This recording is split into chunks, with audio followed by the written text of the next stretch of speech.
नमस्कार दोस्तों, स्वागत है आपका हिंदी नॉलेज शो में।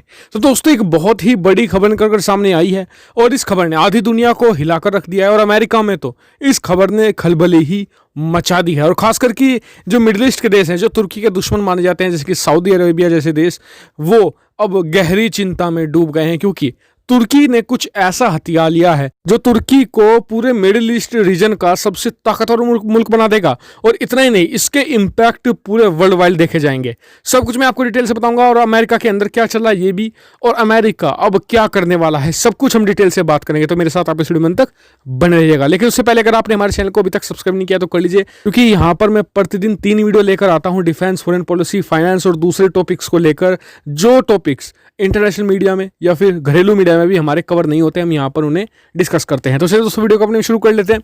तो दोस्तों, 2019 में क्या हुआ कि अमेरिका को एक बात का तो पता चल गया था कि तुर्की अब उसके हाथ से निकलता जा रहा है, और तुर्की को अमेरिका बहुत ही स्ट्रेटजिक बेस की तरह इस्तेमाल करता आ रहा था। उसके कई मिलिट्री सैन्य बेस भी थे, नाटो के भी कुछ बेस थे, लेकिन उनमें एक सबसे अहम बेस था इंसरिल सैन्य बेस। इसका इस्तेमाल अमेरिका ना सिर्फ इस्लामिक स्टेट के खिलाफ, बल्कि अगर युद्ध जैसी स्थिति बनती है तो रशिया के खिलाफ बड़ी मात्रा में करने वाला था।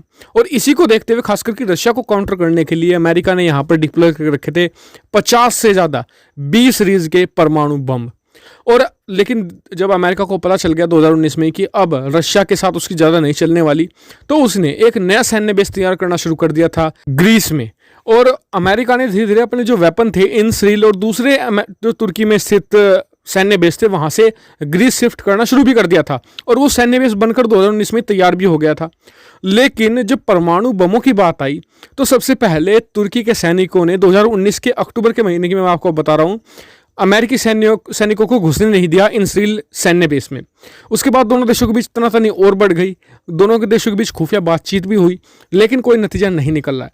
और अब भी अमेरिका की हालत यह है कि अमेरिका चाहता है कि किसी भी तरीके से अपने 50 परमाणु बम वो निकाल ले, क्योंकि उसे डर ये है कि कहीं जो उनकी टेक्नोलॉजी को एक तरीके से रिवर्स इंजीनियरिंग के जरिए तुर्की परमाणु हथियार ना बना ले, या फिर इन्हें पूरी तरीके से ना हथिया ले।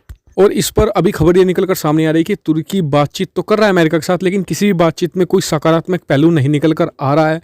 तुर्की नहीं चाहता कि उसके यहाँ से ये जो इंसरिल एयर बेस से 50 परमाणु बम जाएं, और इससे पूरे मिडिल ईस्ट में तनाव बढ़ गया है, क्योंकि सबको खतरा यही है। क्योंकि देखिए, तुर्की लंबे समय से डिमांड करता आया है कि परमाणु बम या तो सबके पास हो या किसी के पास ना हो। खासकर कि वो ये भी कहता है कि तुर्की के पास तो परमाणु बम होने ही चाहिए, क्योंकि तुर्की की स्ट्रेटजिक लोकेशन ऐसी है, उससे यूरोप और मतलब कि एशिया को जोड़ने वाली लोकेशन है, तो उसके पास तो शक्तिशाली हथियार होने चाहिए। तो यानी कि परमाणु बमों की इच्छा वो काफ़ी समय से रखता ही है। इसी को लेकर उसने पाकिस्तान और चीन से भी दोस्ती साठगांठ करके रखी हुई है। इस बात की आशंका अमेरिका को पहले से ही थी, लेकिन अमेरिका पहले तुर्की को एक नाटो का मेंबर के साथ ही अपना एक स्ट्रेटजिक अलाई भी मानता था, लेकिन पिछले 2 सालों में सब कुछ बदल चुका है। और डोनाल्ड ट्रंप लगातार तुर्की के राष्ट्रपति को धमकियां भी देते रहे, लेकिन अभी तक कुछ भी काम नहीं आ रहा है।